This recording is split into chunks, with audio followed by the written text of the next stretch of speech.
Hey everyone, welcome to EverydayFI, the show that explores the lives and stories of everyday people in the financial independence community. This episode is part 1 with my new friends Darren and Jolene, and today we talk about how they used an alternative method to accomplish FIRE in their mid to late 40s, their upbringing and how that shaped the way they look at money today, plus the idea of spending time versus spending money. Darren and Jolene recount their stories of leaving corporate jobs after long careers, becoming semi-nomadic, traveling half the year, and maintaining a home base in Kansas. They elaborate on the challenges and benefits of early retirement, adjusting to their new lives, and the significance of exploring the second half of life beyond traditional work. If you guys are in Camp Fi, Spain right now, you'll probably recognize them because they're there and they helped plan it. I'm super excited that this episode, part 1 and part 2, is coming out while we're all there. Tune in after we hear from our sponsors.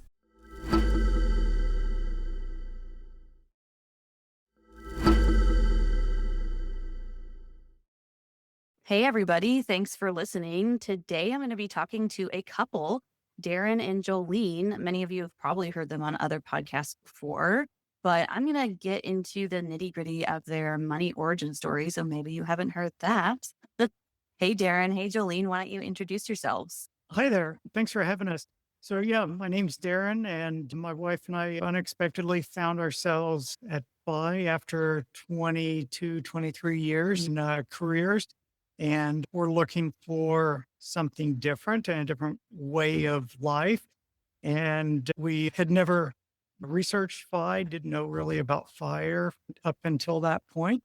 And so that was right at the beginning of the pandemic. And so during the course of 2020 to 2021, we've made some pretty significant life changes and both left our corporate jobs in 20 and 21 and have been semi-nomadic, traveling the world about half of the year and having a home base in the Midwest the other half of the year. Nice. How about you, Jolene? Yeah, I'm Jolene and learned about FI actually in the end of 2019. Both Darren and I were with the same employer. We had just between 2018 and 2019 went through a very large newsworthy divestment and weren't really happy with I was probably a little more unhappy with my career at the end of 2019. So I went down to Barnes and Noble down the street there at South Point Mall in Durham and bought like 10 books before we went on a trip. And while Darren was fishing, I started reading books about personal finance and the word FIRE kept coming up. So by January of 2020, I had a pretty good idea of what FIRE was, and I quit in May of 2020 during the pandemic. That's awesome. You know, it's funny. You said you went down the street to Barnes & Noble. I thought you were going to say I went down the street to Barnes & Noble and got another job that's better.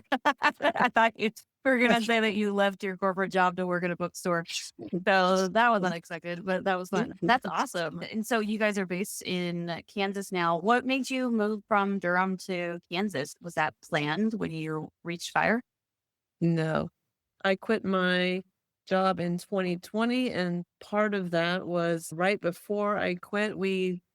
Between January and May of 2020, we focused on getting ready to sell our home. So we literally went for a walk on January 2nd around our subdivision, saw our neighbor's house for sale, and we're like, oh my gosh, I can't believe what that price is. We need to sell ours. So that was the first half of 2020, prepping to sell it. The day after I quit, I was going to enjoy my first cup of coffee unemployed, but no, the real estate agent called at 7 a.m. on a Saturday and said, you have a cash offer. But thankfully, we had 3 months to move out because everything was so discombobulated. We had a boat at that time, and we had friends that live in Wilmington, North Carolina, so we rented a house in Wilmington for a year. Maybe, Darren, you can take it from there. Yeah. So we've had roots in Kansas. Both of us grew up there and have had some land primarily for hunting and recreation that we continue to travel back to for many years. But when we were in North Carolina, we had no plans to reestablish a home in Kansas. Our plans were to go see the world and be adventurous. And that was about as far as we could see at the time. In fact, when we were done with our rental house down in Wilmington, we were actually home free or homeless for about 9 months. And so we were going to be fully nomadic, but also recognizing that we were going to continue to come back out to Kansas to see family, to go hunting. We were starting to get the itch that maybe we actually wanted a home base someplace. So we retained a bit of our stuff after we had downsized, and it was all in a storage unit in North Carolina. And so we thought we could just as easily have a small house in a low cost of living area and use that as a launch pad to go travel and then come back and reset. So that's the balance that we found for now is, having a place that we just come and go from. Yeah, that makes a lot of sense. Did y'all see what the housing market in Raleigh, Durham did after you guys sold? Because it got nuts.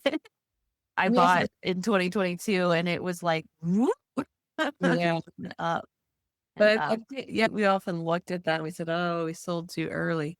But we invested almost all of that, the money that we made from the sale of our house when the stocks were down more than 30%. So it helped our brokerage account situation a lot because we, again, being accidentally FI, we had saved some money in a brokerage account, but not a lot, like in retrospect, that we hear others doing, planning their path to fire and launching.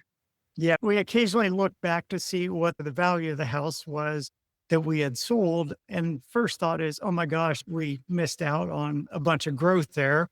But at the same time, all that liquidity had gone into a brokerage account that also did extremely well during that same period of time. Plus, we didn't have to pay the extra insurance and the increased taxes Yeah. and the increased maintenance and all the other stuff that comes with owning a house. As soon as we had that second thought, then we had no regrets. Yeah, and not to mention that since brokerage, because the agent fees are a percentage of the value of the house that you sold, that would have been even higher. But yeah, I bet because you turned around and put it in the market, which is what a lot of the people who have that rent versus buying argument say to do, you probably made just as much as if you had just sold in 2022. I bet. I mean, I don't know the math on that, but I would venture a guess that minus fees, you probably did very close. So that's awesome. Yeah. And we would have had to have paid capital. We were getting close to where we would have had to pay capital gains. If we had sold in 2022, we would have had a lot of capital gains because we had that house built in 2009 when nobody was building. Yeah. dang. And having capital gains on a house, it's like over 500K, right? Correct. That's amazing. So how old were you guys when you kind of pulled the trigger on FI? I was 45. And 47. Sweet. Oh, that's my goal. Like my goal is between the age of 45 and 50 to do it. And so you said you're accidental. What does that mean exactly? Yeah. So I see accidental fire or maybe unexpected fire for something like that would probably be more appropriate. It was that we weren't focused on fire or becoming FI. And I applaud a lot of the younger people who are working toward becoming FI for many years. We didn't have that as a goal. We were working and mostly enjoying our careers, saving and investing for someday. Didn't really know what someday or what that purpose was. And to be honest, we really didn't know people who retired early other than an occasional person with military or some sort of civil service type of a job where early retirement is a little more common. So that really wasn't even on our radar. We were just doing our careers. And then as we went through this corporate divestment and acquisition, the jobs became just less rewarding, less fun. And so that's when you start to reflect and think, is there something else to do? Is there a better way to live my life or make a living? And so then that's when Jolene began doing a lot of reading and research and discovered what fire was. And so then we ran our numbers. Up until that point, we had never done a net worth statement. We didn't know what our annual expenses were. We weren't tracking them. We had money coming in from paychecks going directly into investments, and we were spending what we felt comfortable spending.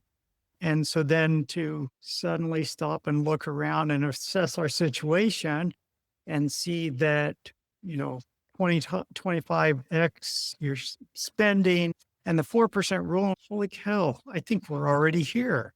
So that's the unexpected part of it. And even at that point, when we discovered that, we didn't immediately pull the trigger. We had run our own numbers through personal capital and new retirement, which is now Boldin. The neighbor who is a financial advisor between Two different two brokerage brokers. So during COVID, he didn't have anything to do. So he came over. He was a neighbor beer drinking buddy. And so he graciously looked over all of our numbers. And we actually, the brokerage house that we were with, we had them do an analysis for us as well. And so it was between those two people and our own analysis that we had enough comfort to go ahead and plan our exit strategy. I think that's a position that everybody wants to be in, where you're like, oh, we could quit today. Did you have a high savings rate during your time working? Was that why you were able to get this number? Because with FI, you have to usually save a lot more than the traditional 10 to 15%, right? Yeah. So since we started our careers, we both went to graduate school and both started working pretty quickly after graduate school. So in our early 20s, we were both saving about 20% each. When we started, we had Roth accounts and then 401ks. And so, the first thing we would do each year is make sure that we maxed everything out that we could. And because our careers are in the same industry, and we had seen a lot of consolidation and downsizing. So we kind of knew early in our careers it's possible that one of us or both of us could be without positions. I mean, we have friends that we went to grad school with. It took them 3 or 4 years to get careers. And we kept that up more or less interrupted for 20, 24 years or so. Okay, so 20% over 20 years is what I'm hearing. On Okay. a percentage basis, it's not as high as what some people in the FI community are doing. I mean, 40, 50%, even higher for a lot of folks. And we weren't doing that, but we did have 2 good incomes. We didn't have children, so our expenses were maybe less than some families, but we were saving, investing at least 20%, but it was based on 2 good incomes also. And our housing from the year 1999 till 2009 was very modest. Very modest houses, older ranch houses that we fixed up. And the only reason we had a house built in 2009 was because we both had moving stipends. And 2009 was a good time to be purchasing a house also. Yeah, because nobody else was. Right. Yeah. I've been seeing these memes where people are like, I should have bought a house in 2007 rather than something or the other. And I'm like, what? No, 2007 was the absolute wrong year to buy a house. Yeah. You mean 2009, 2010, maybe Yes. 2008 at the end of the year. Well, yeah, really smart.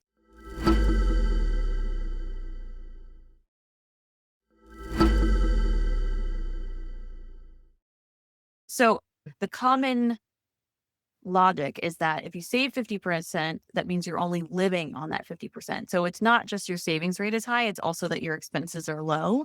So if you were only saving 20%, you were still living on that 80% of two large paychecks, right?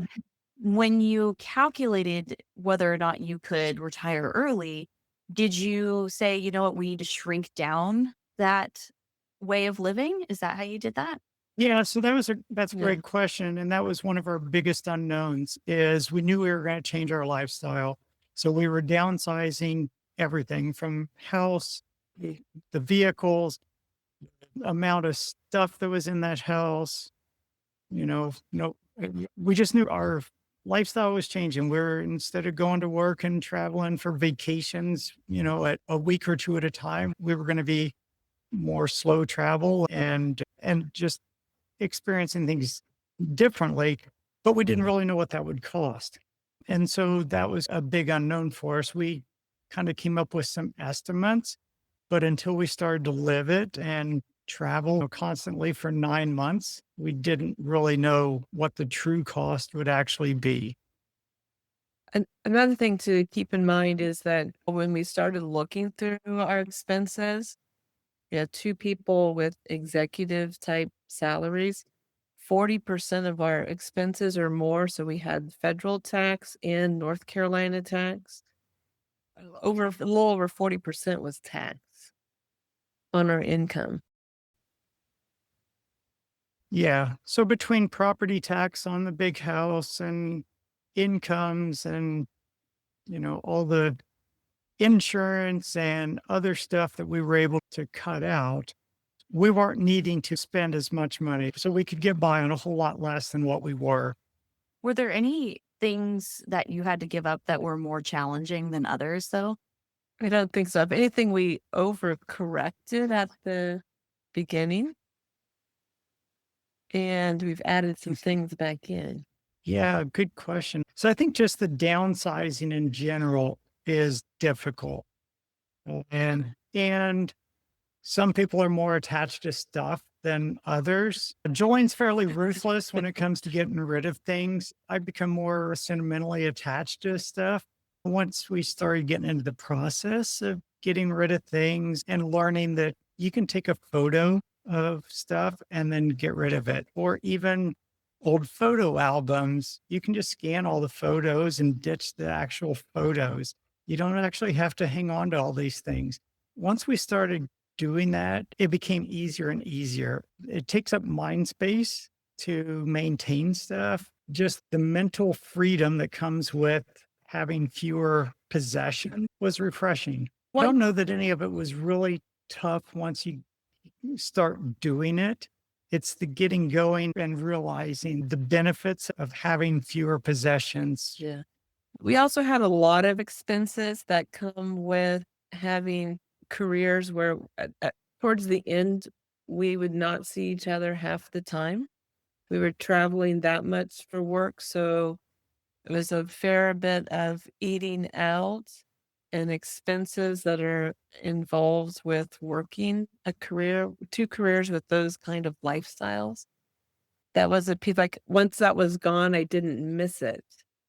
So like I didn't need to go to the dry cleaners twice a week. I didn't have to order in food. I'm trying to think other expenses. But I think your original question on this was, do we miss any of it?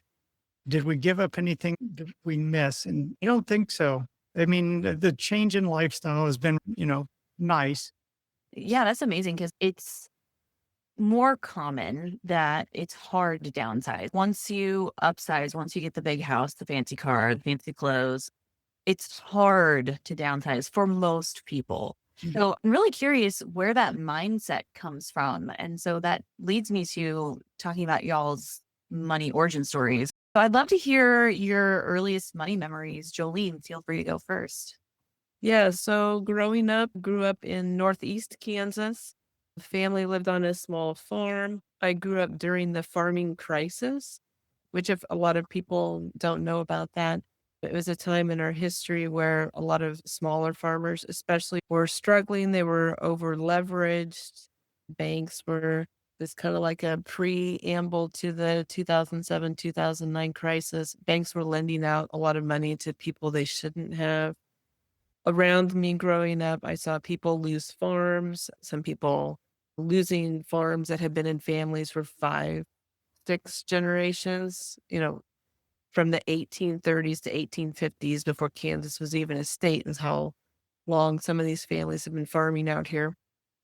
And so saw that growing up. And also my parents were part of a back to the land movement, which happened in the 70s, after coming off of high inflation.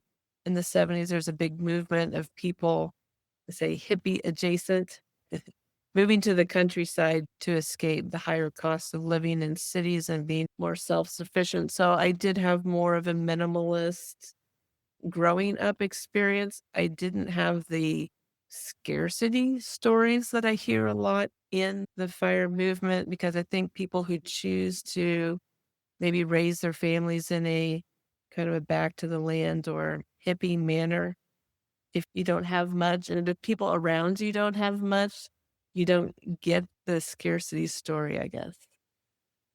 Yeah, that makes sense because it's not, we can't afford this or we can't have this. It's we choose not to have this. Yeah. We choose not to buy stuff. It's very different.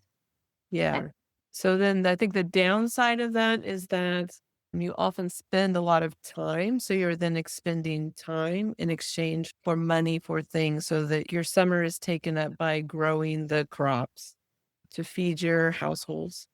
Things take longer because you're not buying them, you're not exchanging money for them, but you need to fix things up or make things from scratch or go to the library and research how people make things.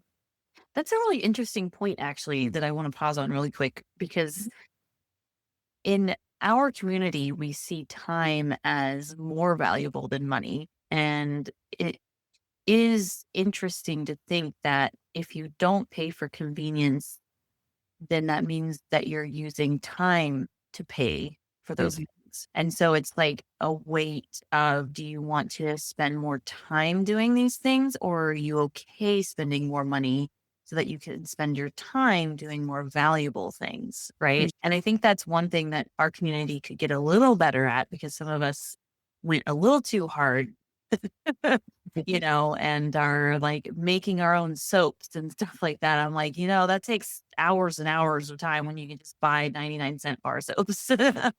So I just find that very interesting. So I just wanted to call attention to that point. So thanks for sharing that. So back to talk about the farm crisis. So my family was also in agriculture, which part of the interesting things for the community is how high interest rates were.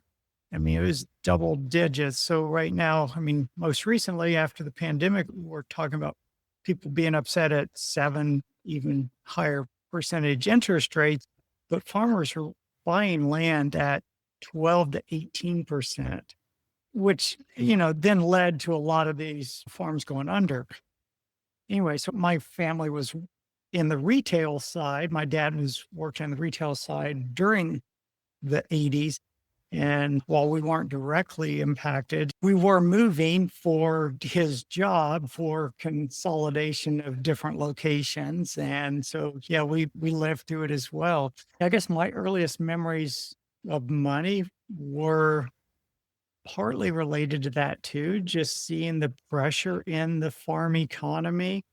I don't know, more personally though, as a little kid, my earliest memory was throwing newspapers and mowing lawns.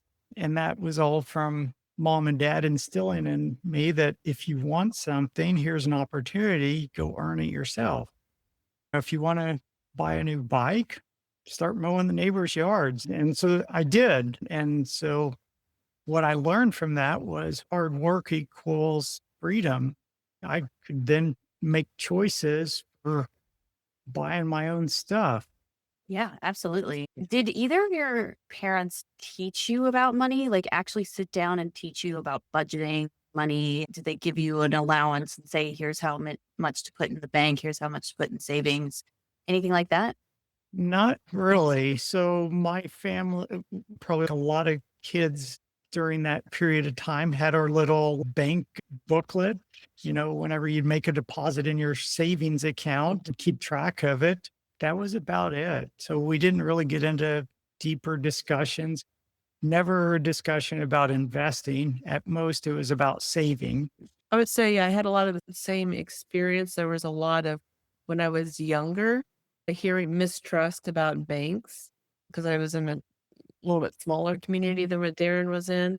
But when I was in high school, I joined FBLA, and there I learned about investing and accounting different business classes, competed in the FBLA events like at neighboring high schools and regionals and state and that kind of stuff. What's FBLA? Future Business Leaders of America. Oh, okay. It's not in every school. I don't know how they choose which schools have those programs, but yeah.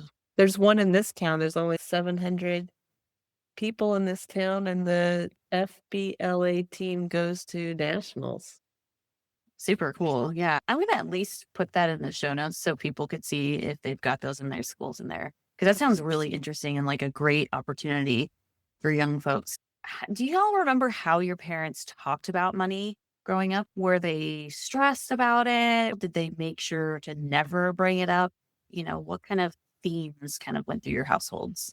In my family, as I recall, it seemed very calm. It was very transactional. What bills are due, what's paid, there may have been stress and they hit it, but I think there was never any drama about it. And it never came across, at least to me, and I don't think to my siblings, as a major stress within our family. In my household, I don't remember as a young child being stressed about money. We did actually very little shopping. We were 2 hours from a mall. Most people around us were growing their own food, or to go to a grocery store was 20 minutes to half an hour. So I remember like doing a lot of planning around that. You didn't just hop in the car and go to the grocery store. But one message I did hear growing up in the community related to money, and it still goes on in at least northern Kansas today, is the way that a farm succeeds is through off-farm income. And so I remember during the late 80s, after the farming crisis was starting to recede, a lot of women, including my mother, went to college. There were programs to help. I think the Pell Grants were starting to come online. So we started to see several women in our community go to school, get educations, bachelor's degrees or master's degree, to work to supplement farm income or the farming adjacent income. So this would mean like the businesses that support agriculture in the area. So that was a very strong message of not so much focusing on spending, but educating yourself. And also in school, people were encouraging people to leave the area because it was so difficult. Because there were a lot of opportunities, again, for Pell Grants at these land grant universities, very inexpensive at that time to go to school because they really were wanting to educate, first and second generation kids coming off of the farms. I think you experienced that a little bit as well. I would say I saw the same thing. You've mentioned off-farm income, which that just simply means having another job outside of the farm, whether it's a part-time job, but typically it's one of the two spouses. Most commonly, the wife would be having a job doing something else to, help have a steady income, because farming is very cyclical and, from year to year, it could be quite different. So just having that diversified income source. Would you say that the amount of farmers today is more or less than when you were growing up? No, it's much Lot less. less. The number of farmers in the country continues to decline. Yeah, I thought so. And that's a bit worrisome. Why is that? Yeah, Yeah. so there's been a lot of things. So technology allows one farmer to farm more space. So the same number of people can farm many more acres than they used to. And so technology is one. Economic pressure on the farm is another. Many of them grow because they need to in order to remain profitable. So there's a economy of scale that is driving a lot of it. Okay. Yeah. Thanks for Yeah. sharing that. So, with your philosophies that you kind of were brought up with, how did you bring those into your adulthood? And actually, to change the question up a little bit too, how did you not bring those into your adulthood? And the reason why I ask this is because I noticed that at least Jolene, you adopted a very different kind of lifestyle when you were an adult. I'd love to know where that change kind of happened and why. Oh, I haven't thought about this a lot. I don't know that it was conscious. Was it like, did you go to college and see people that were more consumer focused? Was there any pressure from peers, from colleagues? Was there anything like that you remember? No, I think more that I've always been like with like thinking about personal interests and learning about things. Like that's a big driver. One thing for you, you've never been a conformist. Like you've always Yeah. been contrarian to About the everything. general norm. I think you also don't think small. And I think that's one of the things that happens a lot in these communities or maybe families is either thinking small or dreaming small. And maybe that's where you're at, Jolene, is that you don't subscribe to that and don't feel those whatever societal constraints. Yeah. And so just push beyond it, dream bigger and do bigger things. Yeah, I've been that way since was probably 5 years old. The whole time that we've known each other for 27 years or so. Yeah, so I think I just have a history of being a nonconformist. And for me, I would say just the idea that you can work hard and succeed. I mean, I know that's not always the case for everybody, but I think it's worked for me, and I think also for Jolene throughout our careers. And then taking pride in what you earn, and then at the end of it, you've bought yourself freedom. I think also another thing, neither of our families were big on having lots of possessions, and certainly, not possessions to display wealth, so neither of our families bought big fancy houses just to show them off or, brand new cars, or, luxury brands or anything like that as a way to demonstrate wealth to other people. And so I think we were very comfortable with modest houses, modest lifestyle. And so circling back, we talked about our downsize. And yes, we had a big house in North Carolina simply because that's what was available. And it was a great price at the time. Not that we needed it. And it was a perfect location for work. I mean, coming from a more humble background, it was really not that hard for us to downsize because of that. Yeah, you made me think of something. I forget who it is. If it's a Physician on Fire talks about stealth wealth. And I think that's what we did. Like we would buy new vehicles, but we would drive them for 15 years and we would, try to keep them looking as nice as possible. And when we bought new furniture, we found like in North Carolina, you could buy the display furniture out west for a fraction of the cost. Yeah, but to be clear, we've only bought 3 new vehicles in our whole 25 years together between the two of us.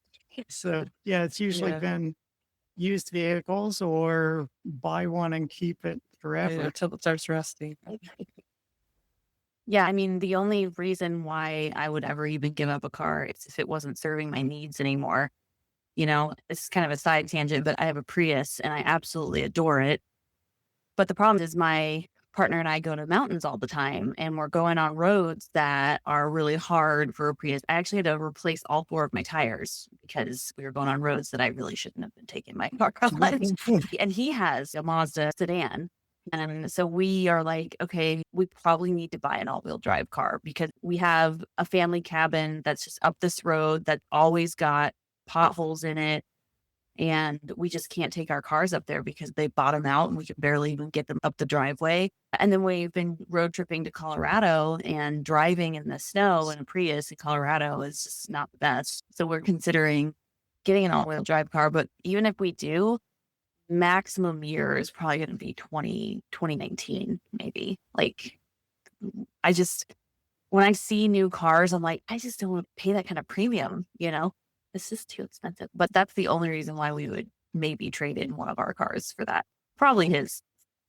Because a Prius is like gold, it's just, it lasts forever. It's Toyota, it's their hybrid system. It's 12 years old and running beautifully. Like, I just don't want to give it up. And I also am a little intimidated by all the new technology that's in cars, because this 2012, all it's got is like Bluetooth. I can handle Bluetooth. It's still got a CD player too, but all these like touch screens in cars, and like, how are people not crashing their cars all the time? Because it's like a phone in your car.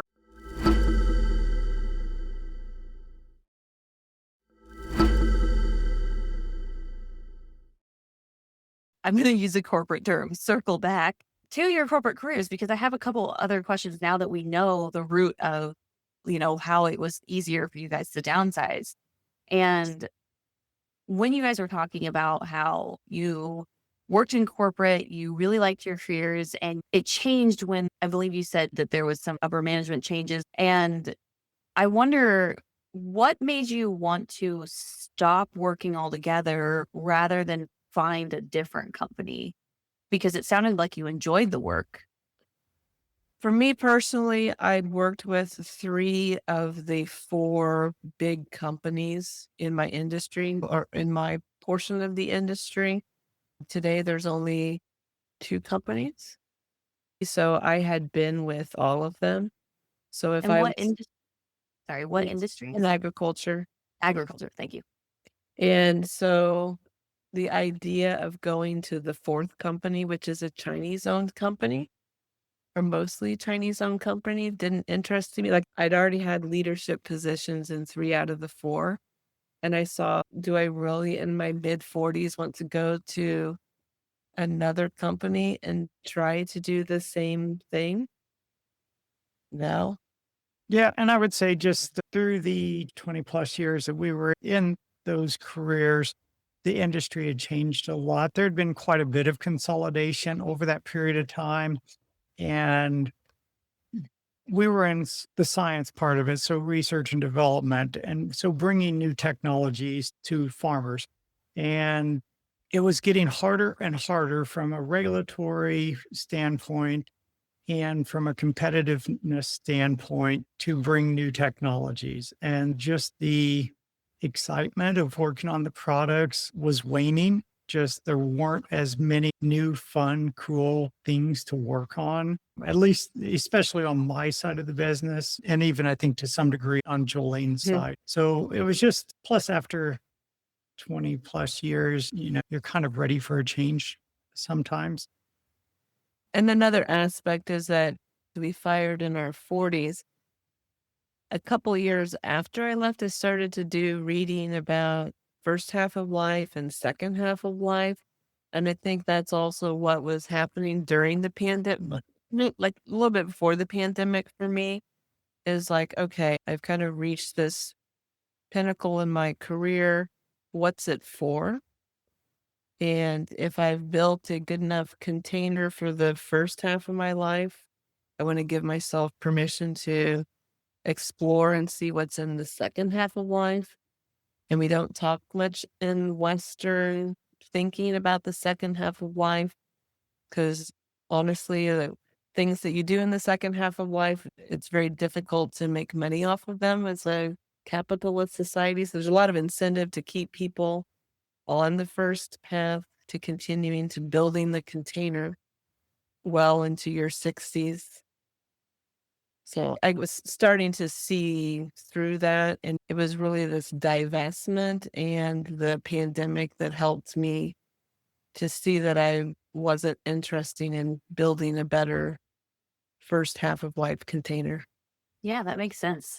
I actually just listened to a HerMoney episode with Gene Chatsky that I absolutely loved, called "What Are You Doing with Your Next 50 Years?" And there's a woman who wrote a book called The Second 50. I don't think it's out yet, actually. That's exactly what she talks about, is that, she actually was somebody who studied aging. And so she wrote this book because her husband was 46, completely healthy, on a hike by himself, and had a heart attack. And I mean completely healthy. Like, he, ate right, exercised, was a good weight, was active. And it was totally out of the blue. Luckily, he was able to flag down people, get to the hospital, have surgeries. He has stents in his heart now, and it's fine. But that just threw everything into perspective for them. It's a really good episode. I definitely recommend listening to it. But she did talk about, or at least what I gathered from the episode, is that, the first 50 years of your life, people think that's the part that matters. And the second 50, you're just kind of waiting to die. And I think that's a little bit, it's not quite 50-50. It's more, 60-40, but still. And it's not true. Like, that second half is just as important. And if not even more important, because now you have the freedom to do this exploration that you didn't get to do the first 50 because you had to work all the damn time. I think you articulated it really well about the first half, second half. I didn't see it quite in that perspective, but I think a lot of people realize this during the pandemic. There's a shorter way to look at it. There's a lot more to life than the career or the job, the work. That's just one aspect of people. And, we just wanted to go out on adventures and do something different. I think we both felt like we just spent enough of our life doing that kind of thing. And it was time for something different. Thanks for listening to the EverydayFI podcast. If you're loving the show, here are some things you can do. Number 1, subscribe in your favorite podcast player and share the show with your friends and family. Number 2, please leave a review. I'm always looking for ways to improve the show. Number 3, check out my website, EverydayFI.com, where you can listen to all the episodes and leave comments for myself and the guest. Number 4, if you're interested in sharing your own financial independence story, you can find a submission form at everyday-fi.com/podcast. And finally, number 5, join my Patreon membership for only $5 a month at patreon.com/everydayfipodcast. This is a one-woman show, so every little bit counts. See you next time as we continue to go down the path to financial freedom.